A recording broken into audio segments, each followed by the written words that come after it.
Now, Kewe. Oh, no, window and Burkina. I was stranger. So, after how many years can I go to Burkina Faso? How many years? I don't know about that, close to 9 years. 9 years. Or more than that. Because I remember 2013. And I'm like I'm boy. So, from 2013 to now, it's more than 9 years. So, like, since HB Oboda, Keki Sifu, like, development, like, okay, Oboda, now, into Oboda, Keki Sifu, the development. Well, actually, like a guitar now. Guitar now, how do more develop than not the more Oboda? Okay. Guitar now, how do more develop? More, I'll go more roads. I'll go more things. More building. Okay, they are local, that kind of local place. Okay, more but not that time. I go better because not that time. A man because of the weather and the sun. I'm too much. My feeling in your game, Dalo, is your. These few days, no. So if you go to the weather, what the two all the cabin is sea bread, something like that. It's very sea bread, I swear. So, but that would too much. So, Kekunse cope with the amount of animal channel like Kekunse manage. Yeah, my brother, Obodo Bunino, Omaraga, you need to never complain. I first know you know not the Obodo and Omaraga. You need to never complain and now too much. And the Ego Burkina Faso they use guitar. Obviously, to casino or add the value, Kazi Naira. Well, Mantrogas, for now, I know him now. All the more higher than Naira. So, Naira by far. Naira by far. Naira like now, based on today's exchange rate, I made this video now. Yes. If you look at 300,000 Burkina Faso CFA, which is 300,000 CFA. We're going to go in and buy. 300,000 CFA is going to give you up to, let me just say, because 100,000 is almost 270,000 naira. 100,000 CFA now is 270,000 naira as for today. So it turns 6 to 3.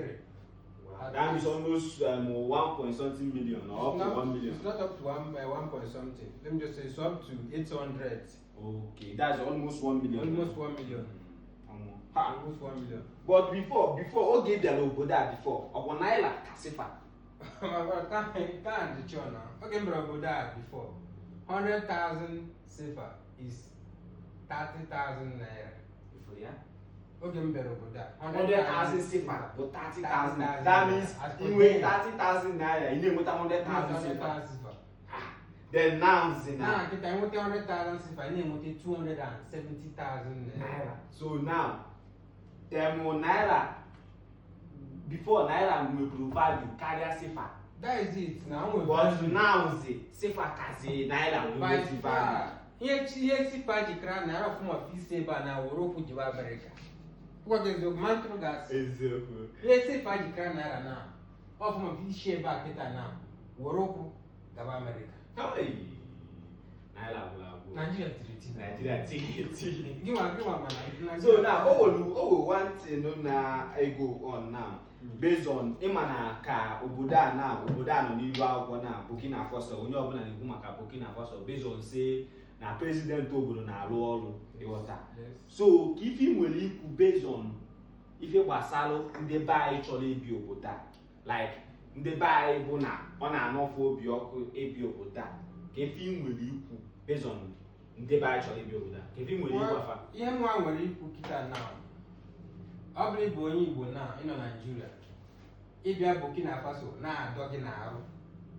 You can come to Burkina Faso. You are free to come to Burkina Faso. Burkina Faso now is a place of highway security, no disturbance. No disturbance. Very secure, yes. And again, I be Burkina Faso. Bruno being there for business. That business, nothing like job. Abi. When you make a company work, when you make it's not a company. Nothing like company. No, I salary. You are coming here, make sure that you have your own personal business. And I make sure that you know idea of business. So that government okay, how about them I call the book, Abi? I call from my own side. like ndị mechanic na ma outside the only thing nwere ike isi that ọ ga-agara gị ọkụma n'obodo a bụ business. And agbatinye gbasara mekanik ọ bụrụ na ị ma arụ moto ọfụma ibi obodo a ga-eme ka ya ọ bụrụ na ị dị intelligent by repairing cars ibi obodo a ga-eme ka ya. How about ndị na-alụ welder? For sisi n'obodo afụbeghị m onye ebe anyị na-arụ welder. Okay, that means so for welder side hapụgodo welder anything concern welding. Okay, hapụgodo side ahụ. Mainly bụ business. Na onye mmanya mechanic.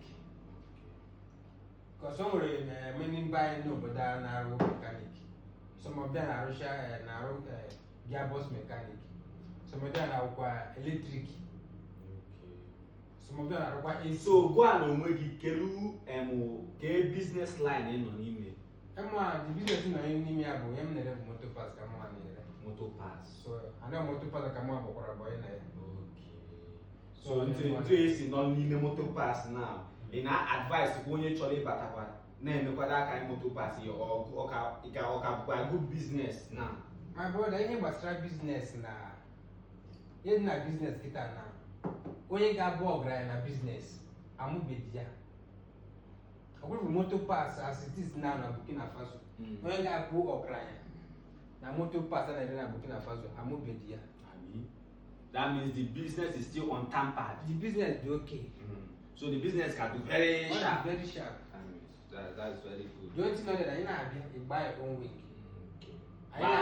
Malo pass each other because motor pass dị iche iche. O ndị na-efesi maka truck. O ndị nke bụ obere moto. O ndị nke bụ pick-up. O ndị water motor pass. Imagine the particular one the category each other man of Mercedes, or Mazda, or Toyota, or Korea, anyone man will keep base if focus. Just because imagine ebi na battery, no keep big acid because you ma catch me gas sorogi na agba mo side ah. Esi amba, ko ọbụrụ na ndị ga neba. So bad my brother, ka gba ali me ka video atọ ogologo. Ife mezi bụ na ntu isi wee kwu ama na many people ya like kwa kafa juta file some questions so you nwere ike ịkpọla anyị handle page you so that ndị chọkwara isonyelu n'akara page you ka fa na-esonyekwala onwe nwekwa question ọjụkwa ịsakwa onye ahụ so kelu page you kelu afa page you ụmụnne m biko afa page m bụ J-Boy Top O Fans. J-Boy Top O Fans. The link you got now under this video. Yeah. Try and follow the page for more information concerning Burkina Faso. You try about Burkina Faso for more information. At least Igbo Akoshi na Burkina Faso. Even as an French channel. I'm not Akoshi, but at least. You know the guy that Burkina na. I work at yesterday. I can give you a little bit guideline. Okay. So bad. I fight kita scam or kazinku.